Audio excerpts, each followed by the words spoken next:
Olá, bem-vindo a mais um programa Ponto a Ponto. Hoje eu e o professor de Direito da USP, Pier Paolo Bottini, temos a honra de entrevistar o reitor da USP, Carlos Carlotti Júnior, né, que está no cargo comemorando, celebrando os 90 anos dessa universidade, que é um orgulho para o Brasil.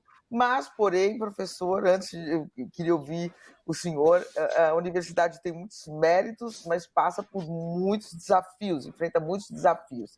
Então, eu queria primeiro agradecer a sua presença e já começar perguntando sobre a questão que o senhor já falou tantas vezes, que é da déficit de docentes na USP, quer dizer, como pode a mais importante universidade do Brasil não ter professores em algumas áreas. Então, o senhor disse que abriu concurso, né? O senhor já anunciou isso, se não me engano, 800 professores para serem contratados, porém, há pessoas que apontam que para voltar aos níveis de 2014, como o senhor anunciou, o número de professores ser igual ao que a universidade tinha em 2014, isso seria insuficiente, porque nós estamos em 2024. Muitos professores estão se aposentando, se demitem, infelizmente, falecem. Então, não é pouco, não é insuficiente? Um dos desafios de manter a universidade com essa qualificação que ela tem não só pensar em ações novas, mas manter aquilo que você já adquiriu durante esses anos. Então, a reposição de professores foi nessa linha. Nós temos autorizado já mais de 1.000 professores. Então, nós tínhamos 850, 870 autorizados, autorizamos mais 154 professores. Então, isso dá mais de 1.000 professores que foram autorizados. Isso recupera o ano de 2014, exatamente esse nível que nós estamos trabalhando. Agora, a cada ano, você tem a saída de novos professores ao redor de 100, 130 professores. Então, isso vai ser um processo contínuo. Eu vou te dar o exemplo da Faculdade de Filosofia. Nós autorizamos 79 professores, 10 professores da gestão anterior e 69 da gestão atual. Desses professores, somente 33 já foram contratados. Então, nós temos concursos abertos, mais de 40 professores e 4 concursos que ainda não tiveram início. Então, isso é um processo que demora para acontecer, demora meses para acontecer. E nós temos tido alguns concursos, por exemplo, na FEFELESH, que nós não tivemos inscritos. Então, quando você não tiver um concurso com pessoas inscritas, você dobra o tempo do concurso. Então, não é questão de nós liberarmos novas vagas. A questão é de nós aguardarmos e sermos céleres nas contratações que já foram autorizadas. Com isso, nós recuperamos o ano de 2014. Só não foram autorizadas as saídas do ano de 2023. Mas, se você olhar hoje, nós tiramos um déficit de 10 anos e passamos por um déficit de 1 ano. E nós vamos, durante esse ano, autorizar as contratações de 23. Agora, a gente precisa tomar muito cuidado também com o controle interno dessas contratações. Quer dizer, os departamentos e as unidades, elas têm que fazer bom uso dessas contratações e saber das posições que estão faltando. Caro reitor, primeiro queria agradecer também a sua presença aqui. Eu, como seu docente também da universidade, é uma honra poder conversar com o senhor aqui a respeito desses temas tão importantes. E eu acho que, além do ensino, eu acho que tem uma outra questão muito importante, que é a pesquisa, né? Então, quando a gente olha para a universidade, para além da atividade de docência, que é fundamental, e como a Mônica disse, a gente pensar em estratégias para um ensino de qualidade, a universidade também tem um importante papel no desenvolvimento tecnológico, né? Na pesquisa, a oferecer para a sociedade insumos de ponta, ajudar no desenvolvimento econômico e científico. A minha pergunta nesse quesito, como é que está a Universidade de São Paulo? Ou seja, há um direcionamento das pesquisas para algum setor específico, a determinação do que vai ser pesquisado, do que vai ser estudado, fica a cargo das unidades, dos departamentos ou dos docentes. Eu acho que isso é importante até para quem está nos assistindo aqui, saiba um pouco como é que a universidade se porta e orienta as pesquisas, porque às vezes há uma crítica de que é muita coisa que é pesquisada na universidade são coisas que não necessariamente têm algo para entregar para a sociedade. Por outro lado, a gente vê que a USP, realmente, na outra ponta, tem entregado coisas importantes. Então, só para ouvir um pouquinho do senhor a respeito dessa política de pesquisa da universidade pública. Eu acho que nós temos um equilíbrio.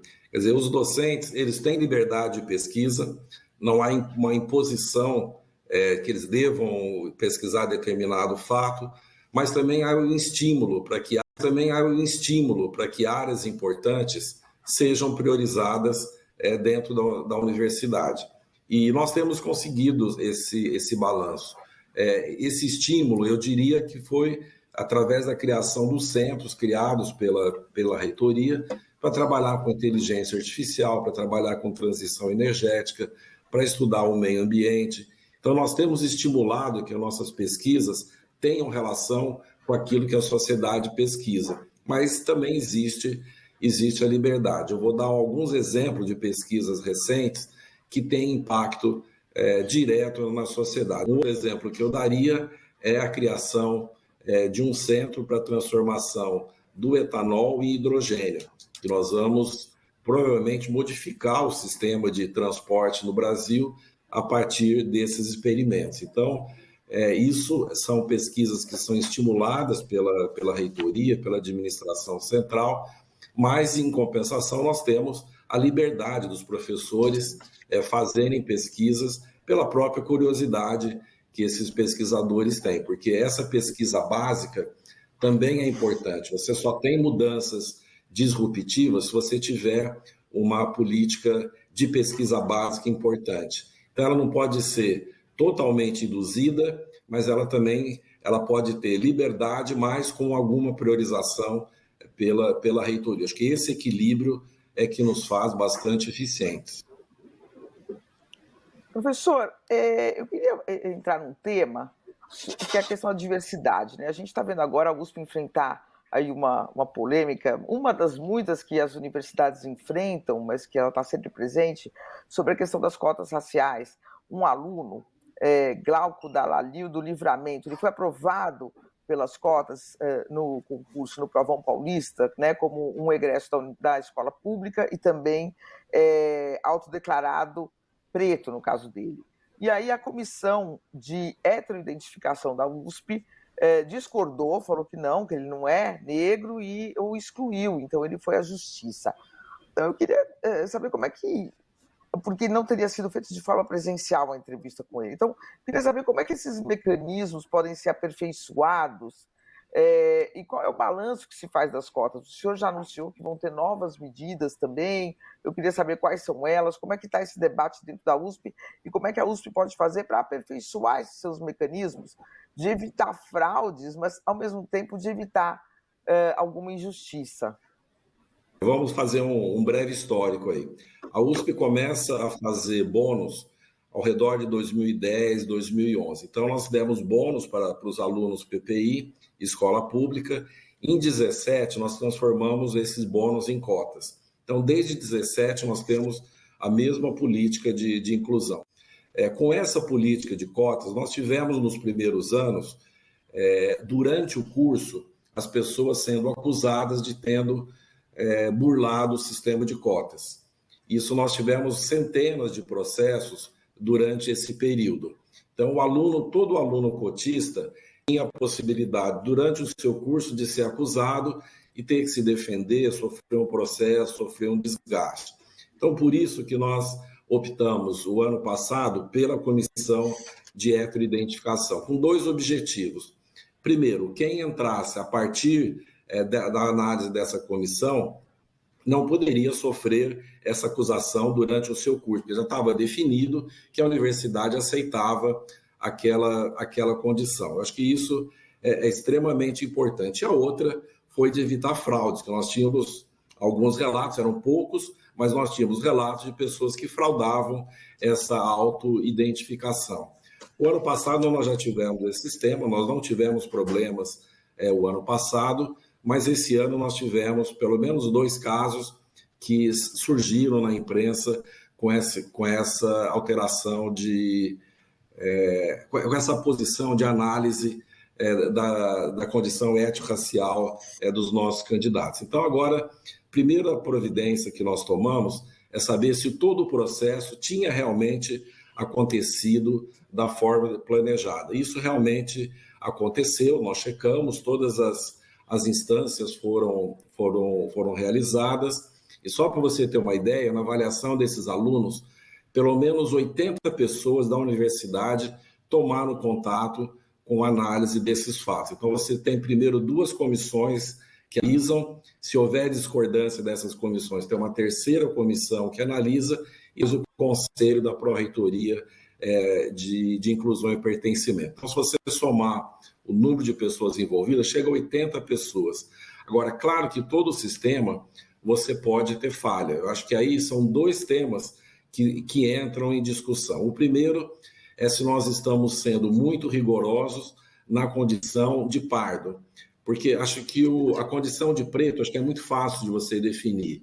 A condição de pardo, que inclui esse aluno, é que você tem algumas nuances que você pode ter discordância. Então, a questão agora nós estamos sendo muito rigorosos nessa avaliação ou não estamos sendo? Nós encontramos um ponto de equilíbrio. E uma outra crítica que se tem feito é a análise presencial, porque até o ano passado nós fazíamos presencial. Agora, com a entrada de alunos que são de outras cidades, de outros estados, teve-se a ideia de fazer a análise não presencial. Acho que justifica a análise, mas nós precisamos revisar essa política para ver se realmente não vale a pena trazer esses alunos presencialmente para serem analisados, para serem entrevistados.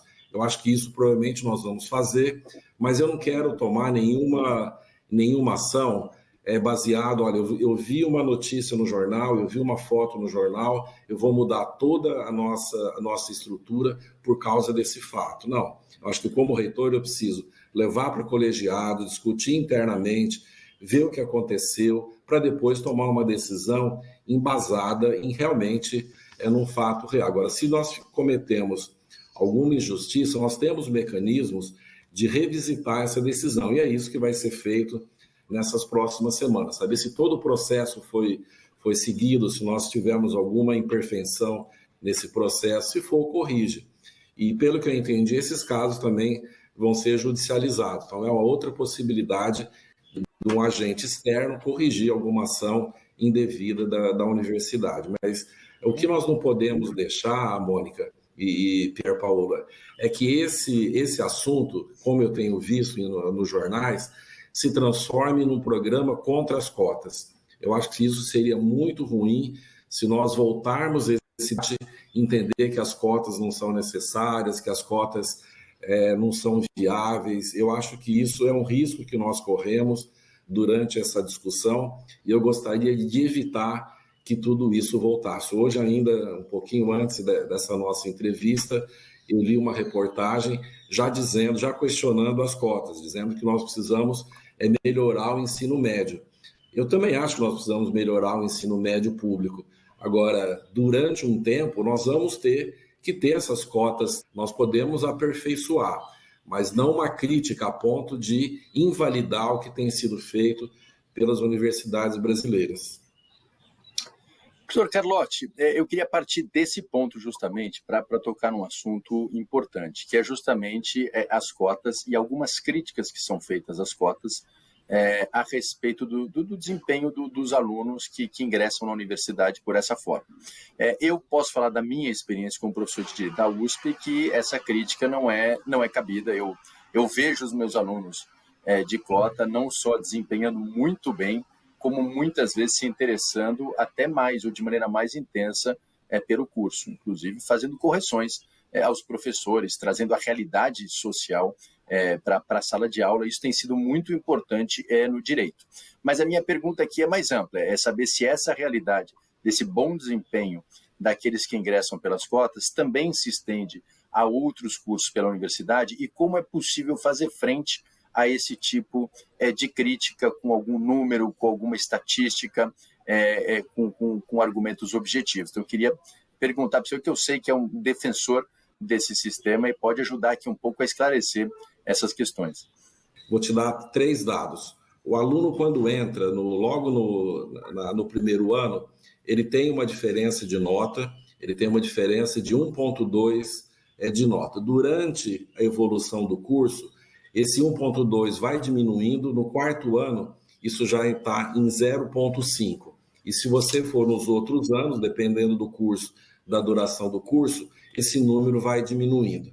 Mas um dado interessante, quando você analisa alunos que tiveram oportunidade de ter bolsas de estudos, como é o nosso programa PAF, o aluno no final do curso, o aluno cotista PPI, ele se iguala ao aluno de ampla concorrência.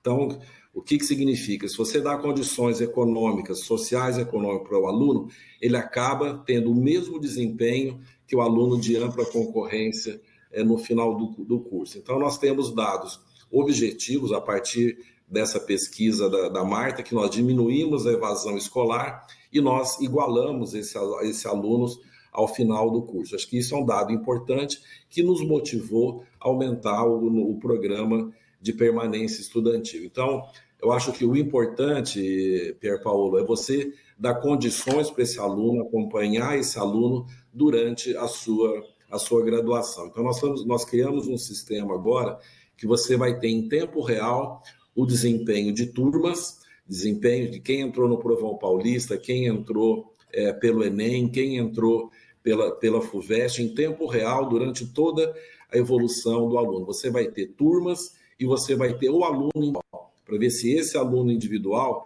ele está fora da média da sua turma, para a gente poder fazer alguma intervenção com esse aluno. Eu não vejo nenhum problema se nós tivermos que dar alguma atividade complementar para esses alunos que não tiveram ensino médio adequado. Então, você pode ter supervisores, você pode ter tutores para esses alunos. Eu não acho que isso seja um resultado ruim. Porque o aluno ele entra em condições desiguais. Agora, ele precisa sair com as mesmas condições. E nós estamos muito preocupados também agora, não preocupados, mas nós estamos querendo estudar a condição do egresso. Se aquele egresso do aluno que entrou pelas cotas, se ele tem o mesmo desempenho, se ele tem as mesmas chances daquele aluno que entrou pela ampla concorrência. Acho que isso eu aprendi durante esses últimos meses, esses últimos anos, essa preocupação com o egresso. Por exemplo, na área do direito, você sabe que as relações pessoais que o aluno tem durante o curso, relações familiares, eles são importantes para esse egresso. Então, nós precisamos garantir de um aluno que não tem essas relações pessoais e familiares antes de entrar na universidade, que elas sejam criadas durante o seu curso para que ele esteja as mesmas condições de empregabilidade de um aluno da ampla concorrência. Acho que isso vale para algumas áreas, principalmente das humanidades, para quem trabalha com alunos da economia, da administração. Então, são algumas preocupações que nós devemos ter. Então, não é você implantar uma política e achar que tudo vai dar certo, que você não tem que fazer nenhuma intervenção. É você fazer uma política e cuidar daquela política para que ela dê certo. Acho que isso é uma preocupação que a gente tem que ter durante todo o percurso do aluno e agora, mais recentemente, essa preocupação nas condições do egresso. Agora, doutor Carlos, só para a gente encerrar esse capítulo da diversidade, a gente teve também aí uma discussão e um debate na USP sobre a questão dos docentes, né? De reservar vagas, cotas raciais em concursos da USP para professores. Teve uma certa polêmica porque os cursos com mais... essas cotas só foram adotadas para concursos onde estejam disponibilizadas 3 vagas de professores ou mais. Só que, assim, a Folha de São Paulo fez um levantamento de 140 concursos, parece que só um oferecia 3 vagas. A grande maioria oferece uma vaga apenas, né? Ou no máximo 2. E aí a USP adotou um sistema de pontuação, mas o sistema de pontuação não garante, né, que aquele professor vai ser o escolhido e o contratado. Como lidar com isso? A USP que tem hoje 2,29% apenas de professores negros. Eu acho que isso é um tema bastante delicado, Mônica, que nós conseguimos avançar esse ano, mas com muita discussão dentro da universidade. Eu posso garantir para você que tem várias pessoas dentro da universidade que nos criticam por ter adotado essa política, que nós vamos perder a qualidade dentro da universidade se nós fizermos essa política. Então, isso nós conseguimos levar no Conselho Universitário, conseguimos fazer essas aprovações, com o grande argumento que não vai ter prejuízo na formação dos nossos alunos, que não vai ter prejuízo na ciência realizada pela universidade. Então, isso foi um debate muito grande. E o que procuramos fazer é encontrar dentro da legislação atual o que nós podemos utilizar para isso. A legislação federal, ela só considera a partir de 2 vagas, que foi o que nós fizemos quando nós tínhamos suporte para a legislação federal. Para 1 e 2 vagas, a legislação federal não tem nenhuma previsão. Então, nós fomos olhar na legislação estadual como eles estavam trabalhando. E nós encontramos essa solução, que é a bonificação. Então, isso vem de uma legislação estadual para a contratação dos professores. Agora, esse processo precisava ter um início, e nós precisávamos ter o apoio suficiente da comunidade para aprovar essas modificações. Então, nós ficamos nesse sistema híbrido, 1 ou 2 vagas a bonificação e acima de 2 vagas a cota, porque seria muito difícil você fazer um programa de cota quando você tem uma vaga. Qual seria a solução? Aquele departamento recebe uma vaga. Ele vai ser cota ou não vai ser cota? Nós teríamos que fazer um sorteio entre as unidades, seria um processo de escolha da unidade, como nós faríamos esse balanço? Então, eu acho que, para um primeiro momento, a aprovação que nós fizemos me parece adequada, ela dá certo equilíbrio, nós tivemos apoio suficiente da comunidade para fazer essa aprovação e vamos deixar um pouquinho esse sistema trabalhar. Nós, quando aprovamos, dissemos que em 3 anos nós iríamos fazer uma rediscussão desse processo. Como nós estamos contratando muitos docentes agora, vai dar para ter uma ideia do quanto vai ter impacto o sistema de bonificação, quanto o sistema de cotas. Muitas vezes você precisa dar pequenos passos, não dá para você fazer grandes passos, porque existe uma discussão muito grande. Eu tive muita resistência dentro da universidade para fazer essas aprovações. Não foi uma aprovação simples, não, de nós fazermos, é uma mudança conceitual. Então, vamos aos poucos que nós conseguimos algumas mudanças importantes. Reitor, nós estamos no final do programa aqui, mas eu não podia te deixar de fazer uma última pergunta, que é a respeito do orçamento da universidade. A gente sabe que a universidade tem autonomia orçamentária, mas em São Paulo, pelo menos, ela recebe um percentual fixo do que é recolhido, arrecadado pelo ICMS. A gente teve uma reforma tributária recente que mexeu significativamente na estrutura dos impostos, inclusive estaduais. Então, eu queria saber do senhor de que forma que isso impacta as finanças da universidade e quais são as perspectivas para o futuro em relação a esse ponto. Primeiro, eu queria começar que nós estamos equilibrados, Pedro Paulo. Acho que hoje nós estamos com um comprometimento de 82%, 83% da folha de pagamento. O ideal é que ele fique entre 80% e 85%, então acho que nós estamos bem. Nós temos condições de fazer investimento, pelo que nós acumulamos de reservas nos últimos anos. Então, acho que hoje a universidade está bem controlada, não vai ter o risco, como a Mônica citou no início, que nós ficamos vários anos sem contratar e perdemos muitos professores. Acho que agora nós podemos ter uma condição de equilíbrio. E aí vai depender das nossas decisões. Em relação a essa modificação de legislação, eu acho que nós temos 2 fatos favoráveis. Uma é que existe nas disposições transitórias da reforma tributária que aquelas universidades, aqueles atores que têm uma pré-definição de alguma legislação estadual, isso deve ser mantido até uma nova decisão daquele estado. Então, isso deu uma segurança que, pelo menos durante esse período de transição de reforma tributária, nós vamos ter assegurado esses recursos. E aí eu contei com vários colegas da Faculdade de Direito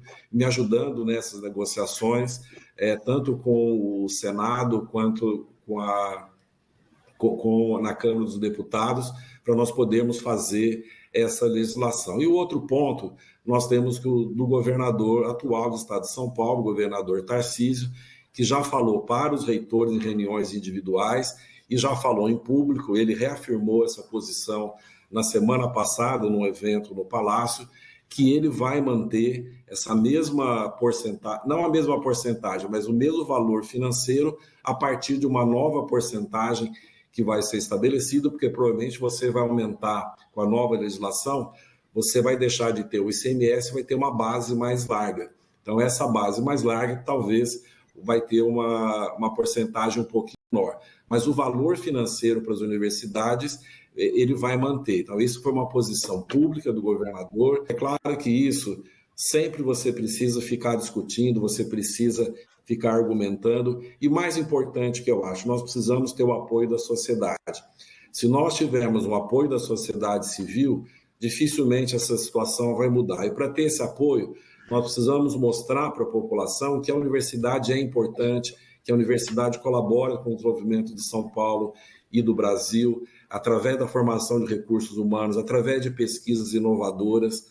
Então, eu acho que é isso que a gente precisa, fazer um trabalho interno e para convencer esses atores externos. Então, eu realmente estou tranquilo em relação a esse risco, porque era um risco enorme que nós tínhamos até um ano atrás. Você se lembra de grandes discussões, se colocava em dúvida a sobrevivência da universidade, mas acho que nós conseguimos avançar bastante nesses últimos meses e nesse último ano.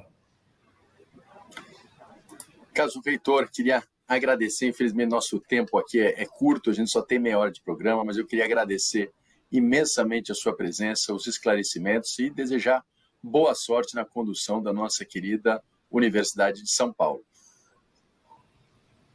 Obrigado, Pierre Paulo. Acho que é uma responsabilidade de todos nós. Eu sei que das minhas costas pesa muito também, mas eu acho que toda a população de São Paulo é responsável pela USP.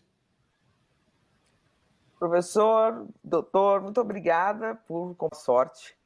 E você pode rever esse e todos os programas que já foram ao ar no site www.bandnewstv.com.br. Obrigada pela companhia e até o próximo Ponto a Ponto.